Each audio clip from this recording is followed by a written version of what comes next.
Hi guys! Nandito kami ngayon sa Leblanc Hotel sa may Bistro Antipolo kasi itatry natin yung trending na halo-halo at saka champurado nila.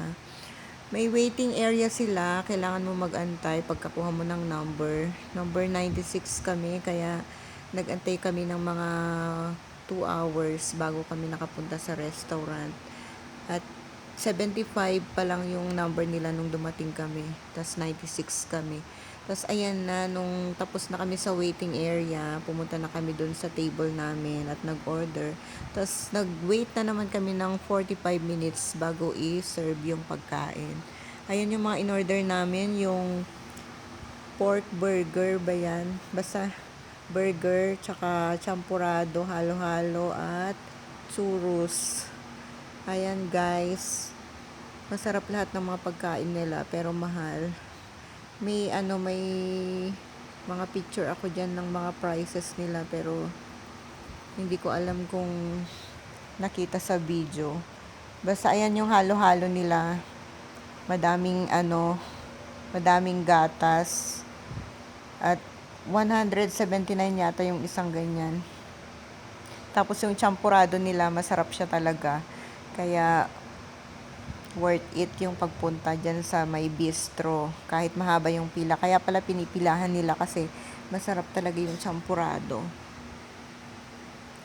Ayan guys, kain tayo. Wala nang bagyo kaya pwede na namang lumabas.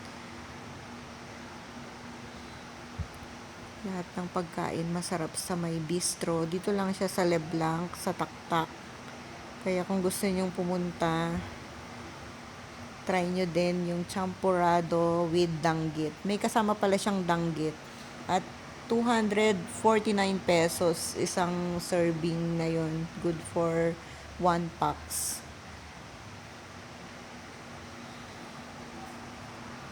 Habang kumakain, nagbibideo ako para may content na naman. Ayan na guys. May kape. Nag-order din pala kami ng kape. Yung caramel macchiato.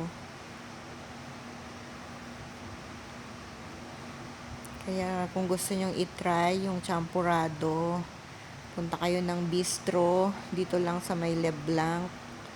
Basta pag nag-commute at nag-tricycle, hanapin nyo lang. Alam na ng tricycle yun, basta sabihin nyo sa may bistro. Trending na naman kasi siya sa TikTok, kaya trinay ko din. Pero totoo yung sabi nila na mahaba ang pila, kaya araw-araw mahaba ang pila. Kaya pag pumunta kayo, mabuting agahan nyo na lang para hindi kayo mag-antay. Kasi yung iba, nag-aantay daw ng 5 hours. Kami, mga 2 hours lang kami nag-antay sa waiting area. Tapos natawag na yung pangalan namin. Kaya nakapwesto na agad kami. Pero madami talagang tao. Habang nandyan kami kumakain, madami na namang pila.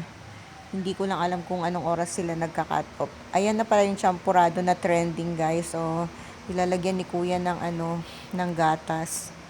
Para siyang bulkan na sasabog. Pero masarap talaga siya.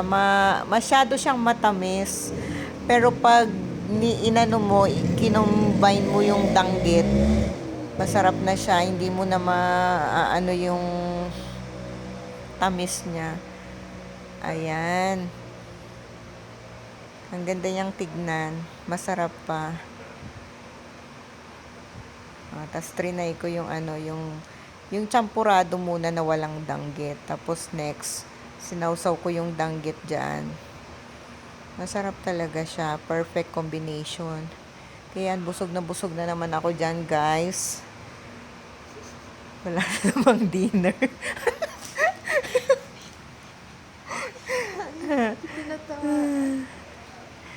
Ayan guys. Napapagod na akong mag-voice over. Panoorin nyo na lang. Basta kung gusto nyo sa may Leblanc, Bistro, dito lang yan sa Antipolo, Rizal. This ain't build a bitch. You don't get